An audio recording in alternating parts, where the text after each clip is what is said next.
أعوذ بالله من الشيطان الرجيم. بسم الله الرحمن الرحيم. الحمد لله رب العالمين الذي هدانا لهذا وما كنا لنهتدي لولا أن هدانا الله، والصلاة والسلام على أشرف الأنبياء والمرسلين شفيع ذنوبنا وطبيب نفوسنا وحبيب قلوبنا أبي القاسم محمد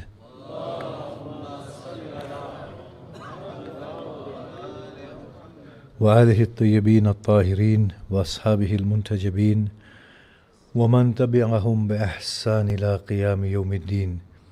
بسم الله الرحمن الرحيم.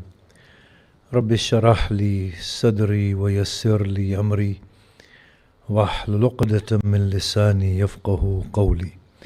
أما بعد، السلام عليكم جميعا ورحمة الله وبركاته. Bismillahir Rahmanir Rahim. Condolences to the family, and we can feel the pain in Shalina's words, and this is what life is all about. We come together, we get to know each other, we form deep bonds of love, only for them to be severed and for us to be left with the pain. And as we pain, the heart is purged from this world and we become purified. None of this is coincidental. There is a life prior to this, as the Quran gestures. None of us are with each other by mere coincidence or chance.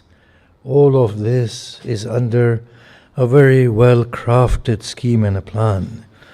All of us were meant to meet with each other, interact with each other, learn through each other, and grow through each other.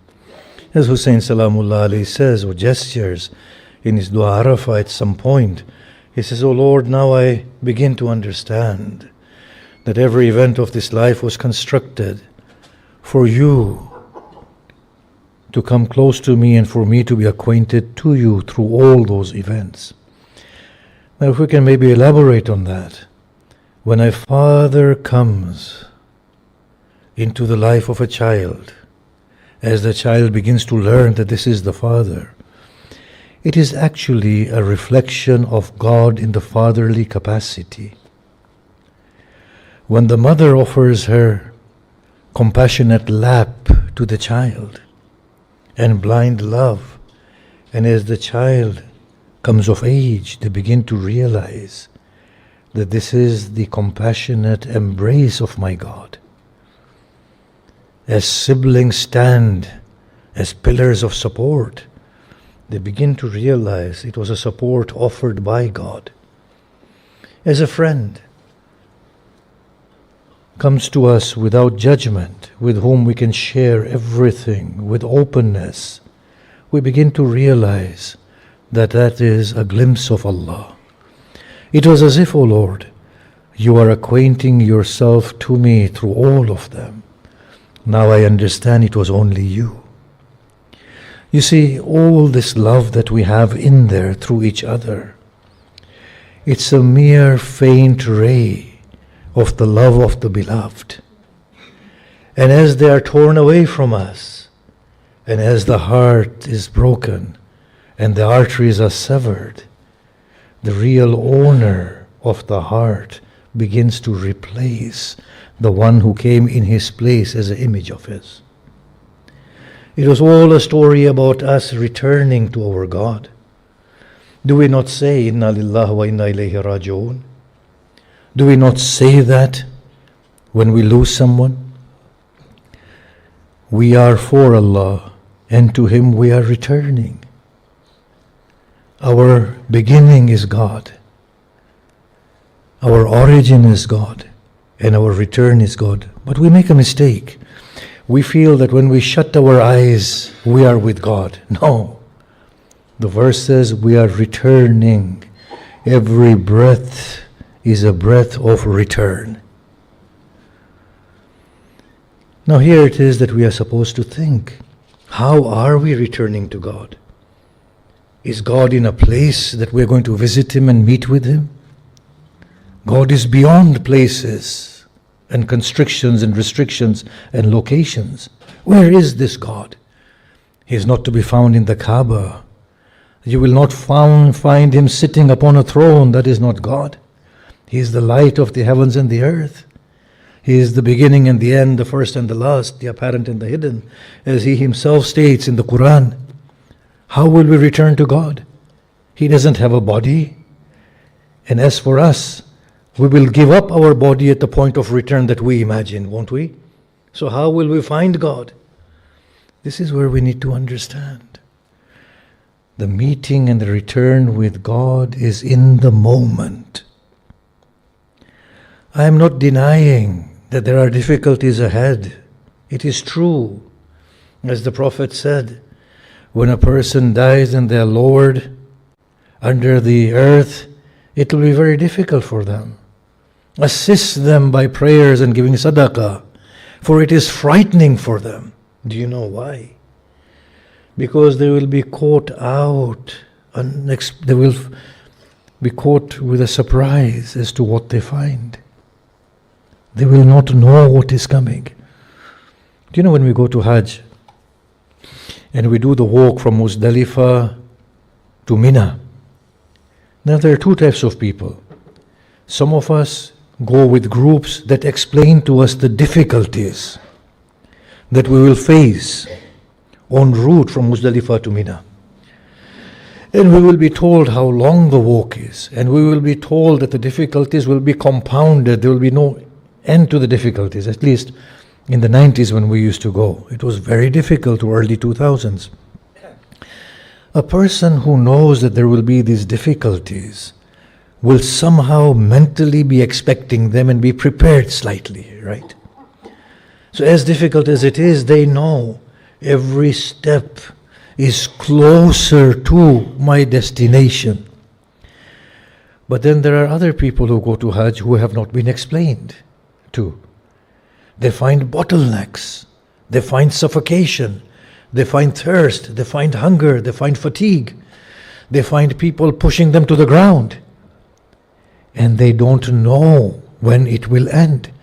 As soon as they think it will end after this difficulty, they are faced with a greater difficulty. And in that state of psychological and physical trauma, they become desperate. They implore, they curse, they even forget God. In fact, God becomes a distant thing in their minds. It's not their fault. So I'm not saying that it will not be difficult. Yes, it will be very difficult. Who can deny that? For people accustomed to each other and each other's company, of course, loneliness is difficult. For people accustomed to this physical light, darkness is difficult, isn't it? For people who want to live in palaces, the constriction of the grave will be difficult, right? It is because we've become bodily people. But at least even then, if we know that all of this is going to come, there is some preparation in the mind knowing what to expect. If we know at the blast of the trumpet, the graves, in a moment of fear, will spit out their dead, then at least we know this is happening, what I knew. If we know that our body without our will be directed towards a direction, as the Quran says, and the eyes will be transfixed, unable to lower their gaze, with fear filling their hearts, they will run in a direction without wanting to. At least we know that is going to happen. So we are somewhat prepared. So I'm not saying it's not going to be difficult. It will be very difficult. But there is a way to mitigate all of this if we come to clearer understanding. You see, when are things frightening? When we are not really there. You know that, right? Think about Imam Ali. In his dua, he says, "Oh Lord, if you take me to account through my deeds, then I will implore you through your forgiveness. Oh Lord, if after that you decide to fling me within the inferno, then I will open my arms and embrace the fire. And I will say, "O fire, the one who has given you potency to burn me to ashes, he is the one I yearn." Think about this carefully. Our return is to God. It is not this body that is returning. Something else is returning to God. That is the thing inside here. Every breath is an opportunity. This life is a grand gift from Allah subhanahu wa ta'ala. And the circumstances of this life are not given arbitrarily by God.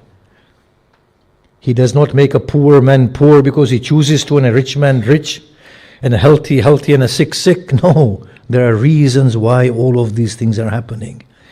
There is something before this life that has determined the circumstances of this life.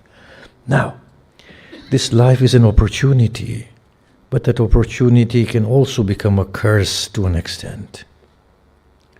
You see, first and foremost, we need to understand that there is no person on this earth who is evil. There is nobody who is evil. A beautiful God cannot create evil. That's the first thing. You see, we are caught up in these false personalities. And I'm rich, and I'm healthy, and I'm the owner, and I'm this, and I'm that, and I'm Muslim, and I'm Shia, and I'm Hindu, I'm a Brahmin, I'm a chosen one of God, a Jewish person, or I'm a Christian. If that Christian took birth in a Muslim house, he would be a Muslim. Simple as that. Do you know that?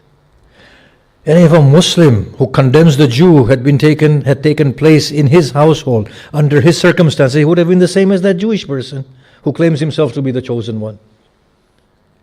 None of this is real. Something inside there is real. All of these things are wrappers that bring with them their unique opportunities. Every breath is an opportunity to return to God. How? At every breath, we are challenged. And our response to that challenge makes what is happening in there.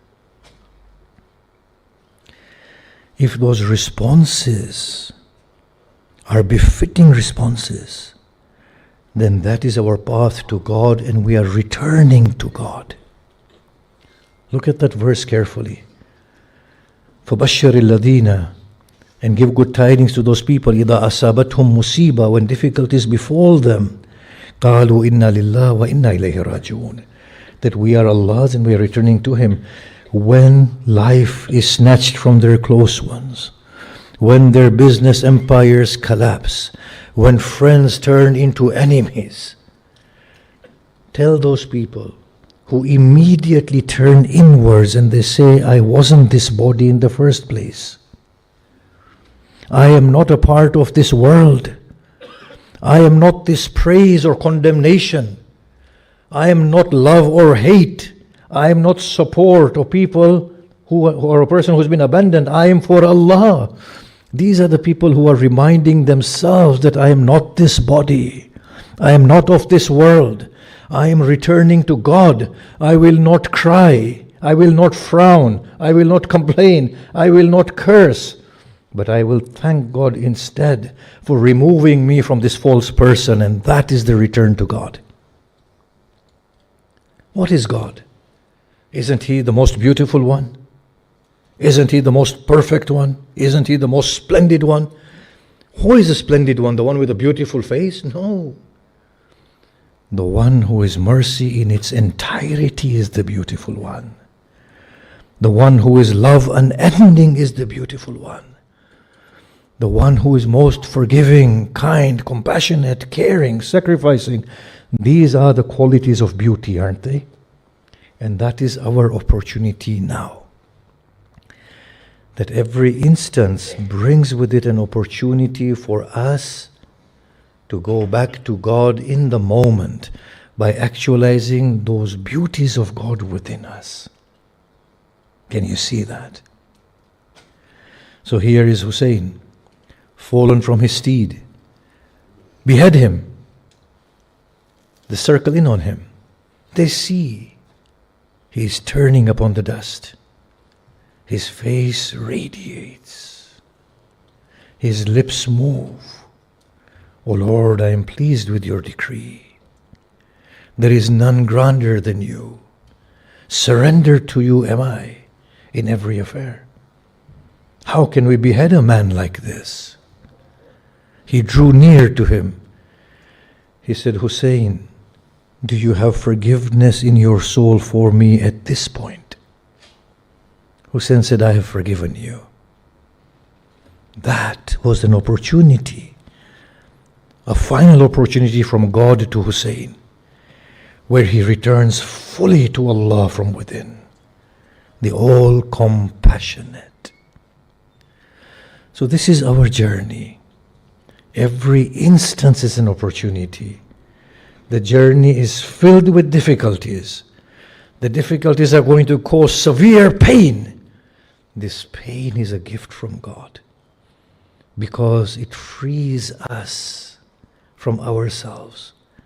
And in return for the close ones we lose, the light of God occupies that vacuum and we become godly like God. Now, tell me this. Do you have the heart to burn somebody if they are your enemies? Do you? And then if they were to burn once, do you then have the heart to replace their skin so that they may burn again? And when the skins are burnt, will you put another skin so they burn again? Would you have the heart to do that, even to your enemy? Please tell me. But your God is ready to do all of that? Really? كل ما نضجت جلودهم بدلناهم بجلود غيرها. Every time their skins melt away and burn away, we will place different skins upon them. And we say, God is going to do that to us? Is this what we think of God? If the compassion that He has given our faulty, defected souls does not allow us to do that, then how can He, the merciful one, do that? These are the things that have frightened us from God. And these are the things that have chased us away from God. That is not God at all. And by Allah, if it was God, then we will embrace it and say, Allah, burn me in your love. But it is not God. Do you know what this is? This is our lack of return to God that will do that to us. It will be the consequences of what we have done. It's nothing to do with God. God is the one who puts out the fire. I am the one who reignites it. I say, oh Allah, extinguish the fire. He tells me, Arif, stop rekindling it. You are your own fire. When does God, the Mighty One, have time to burn His creatures? He is the one who puts it out. Do you not read the dua of Imam Ali? O Lord, forgive those sins that you have concealed from the sight of the scribes that you have appointed upon me. That is God. When we shamelessly carry on in our ways, in our inner world and outer world, there comes a point where God blinds His angels. I will not let you see it anymore. Do you know who God is? There's a hadith within the Sunni literature. I don't distinguish between Sunni and Shia, by the way. God, on the day of Qiyamah, will call the son of Adam into His proximity. And of course, I know God is not located in a place. It's a very symbolic language. And He will say, do you remember in your earthly life when you did so much concealed from others, but in full view of me? In embarrassment, the child of Adam will say, indeed. Lord will say, what did I do in return? You concealed it all, oh my God. You did not put me to shame. God said, today I will do the same. None but me will see your deeds, and I will not embarrass you in front of others. And in Kitabul Mu'min, there's a hadith of Imam Ali, that the people will stand looking at their deeds And they will find no mention of all the things that they had done that would cause them great embarrassment. With hearts they will turn to God and say, "Oh Lord, it does not bear our deeds." And God will talk to their hearts and say that my pride and the pride I take in you does not allow me to conceal those deeds to anybody else. That is God. When we go to the exam, it is nothing to do with the teacher or the examiner. Sometimes we haven't prepared, and that's why we can't answer. And when we can't answer, we fail. And we fail because we don't have eligibility. It's the same as that. This 60, 70, 80 years is an exam. We are in an examination room. We have chosen specific courses for ourselves.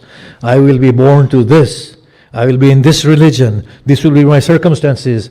These are the courses we have chosen. Every moment is a moment ticking away within an examination room. If I am not answering accurately, it is nothing to do with God. Can you see that? It is me and my story. If anything, God says, you know what, give him some more time, he'll get it right. That's what God says. Or God says, you know what, he's going to fail miserably, he's got the answers right, take him, pass him. That's what God does. God is too holy, he's too beyond. So today in my examination, I sit here and I curse at humanity. That's my response. I sit here, I do not feed the hungry. That's my response. I sit here and I do not forgive those who I feel have offended me. That's my response. I sit in the examination room and I have no time to call those who wait to hear from me. That's the response I am giving. Can you see that? And then when I stand at the day of Qiyamah and the books are shown to me, look, these were your responses. But they are not on the paper, they are inside you. Kafa binafsika alayka al-yawm. Today you yourself are enough to witness you yourself. Your book is in there, it's open, it's come out, look. There was no paper on which you gave the exam. Your soul was the tablet upon which you wrote your answers.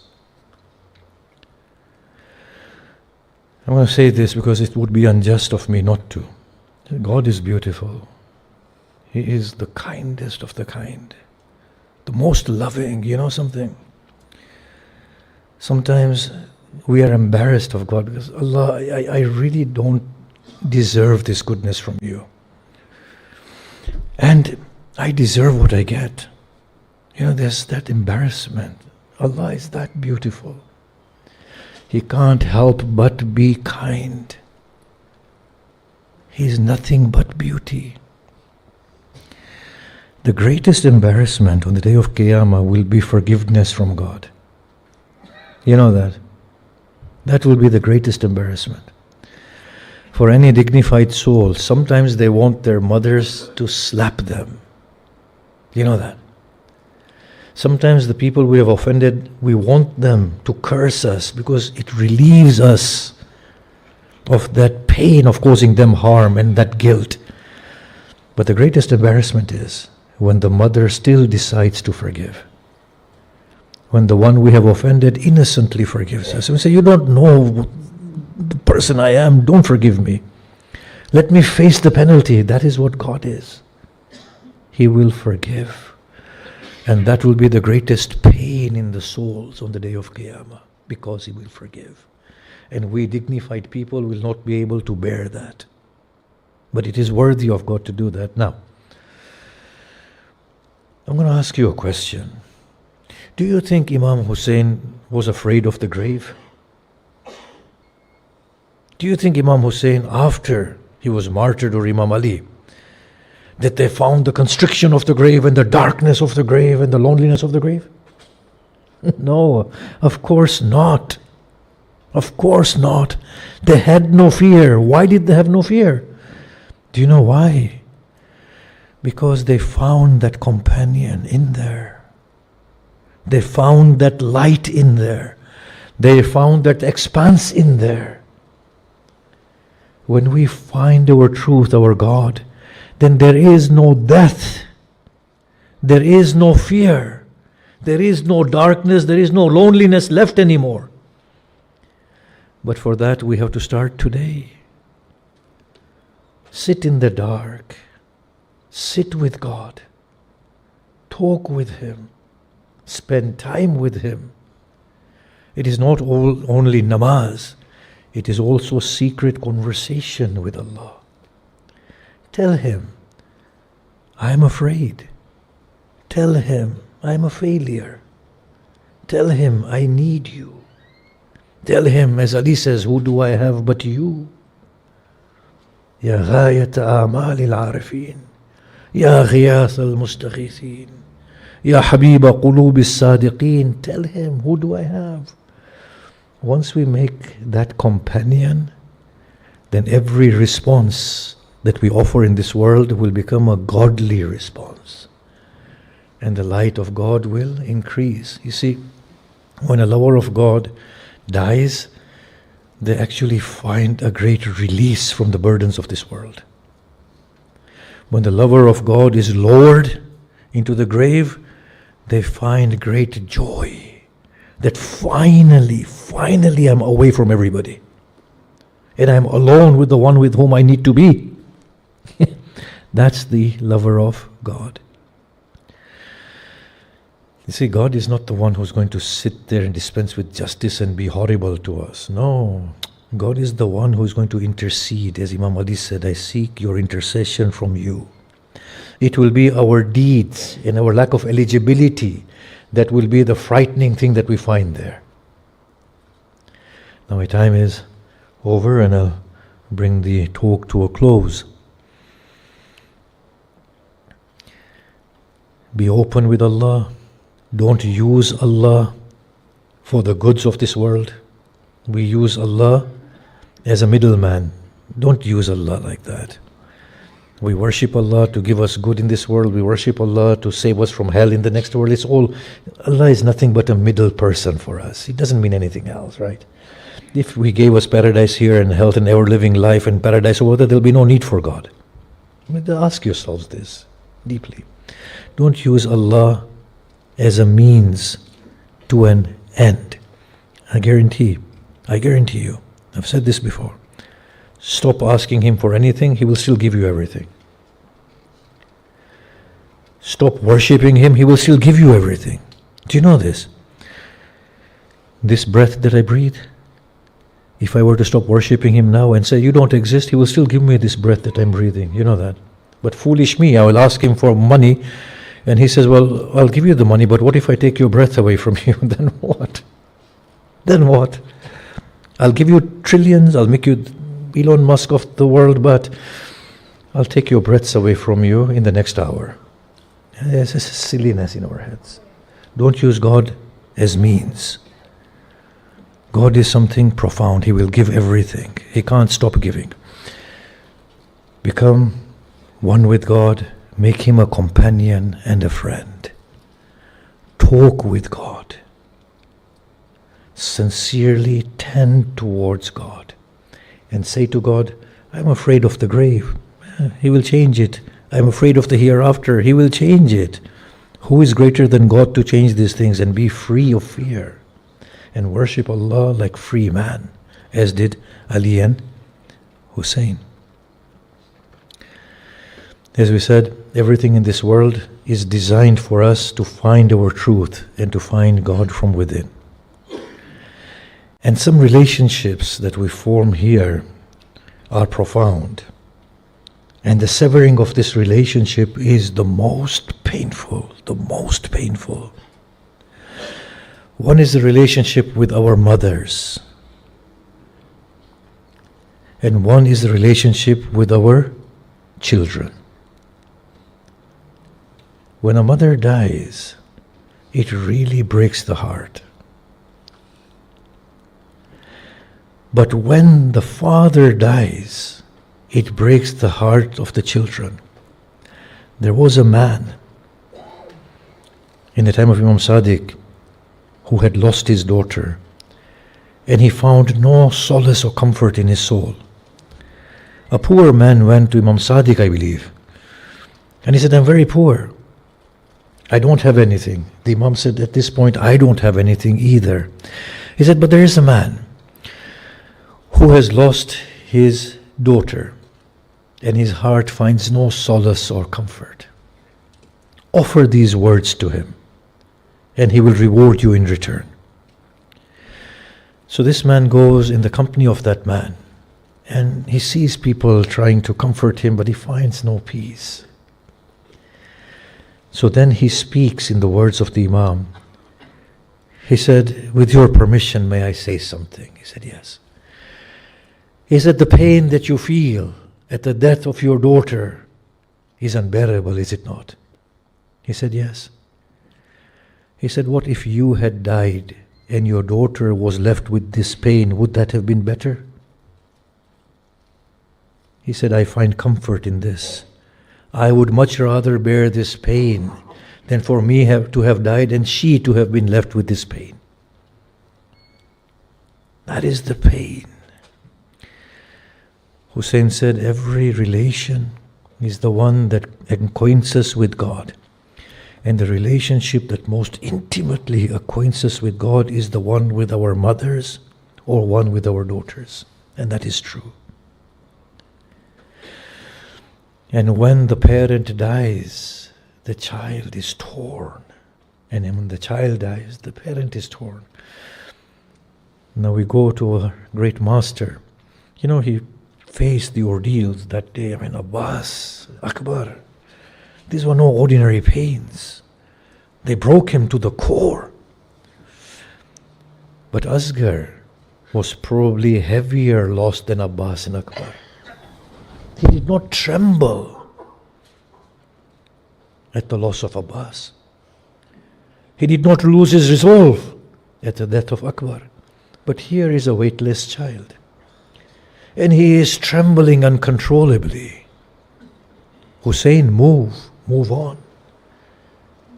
Inna lillahi wa inna ilayhi raji'un. Ridan biqada'ihi wa tasliman li amri. And then he stops again. It was a much heavier blow to his soul. And you think that he cannot face any more tribulations. And yet we see one beyond which we don't see another. Now, Imam Hussein seems to have two daughters, young ones, Sakina and Ruqayya, which we both narrate as Sakina. As he leaves his tent, his daughter says, Father, I too have a request from you. He says, what, O child? Sit next to me. Ya abata astaslamta lil maut. O father, have you surrendered to death?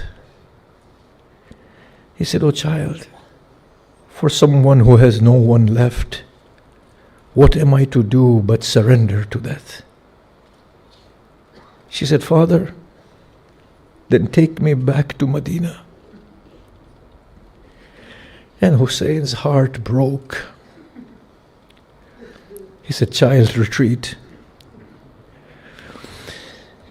Then we find a description that he returned from the battlefield. And as he made way back towards his steed, the cloth of the tent lifted. And Humayd ibn Muslim says, I saw a child of barely 3 to 4, with trembling legs, walking behind Hussein. As he stood, the wind of the desert blew his beard from one side to another. She grabbed hold of the hem of his cloak and she tugged at it. And as he turned, she said, Ya abata unzur ilayya. Oh father, look at me. For inni atshan. I die of thirst. He stretched out his hand and placed it upon her head, and he said, Saqakillah ya bunayya. May Allah quench your thirst, O my child. Hamid said, I asked, who is this? And I was told, this is the young daughter of Hussein. Now this then makes me understand why Imam Hussein time and again made his way to the Alqama to fetch water. It was the thirst of the child that was killing Hussein. Zuljana gallops away from the body of Hussein as he is about to be beheaded, neighing and returning to the tents. O child, is the steed of your father. Your father might have brought back some water. Let's receive him. She looks at Zuljana. She says, O horse, where is your rider? Why does your mane drip of his blood? Why is your rein torn and stirrup broken? O Zuljana, tell me this. Did they give him a sip of water, or did they behead him upon the burning thirst?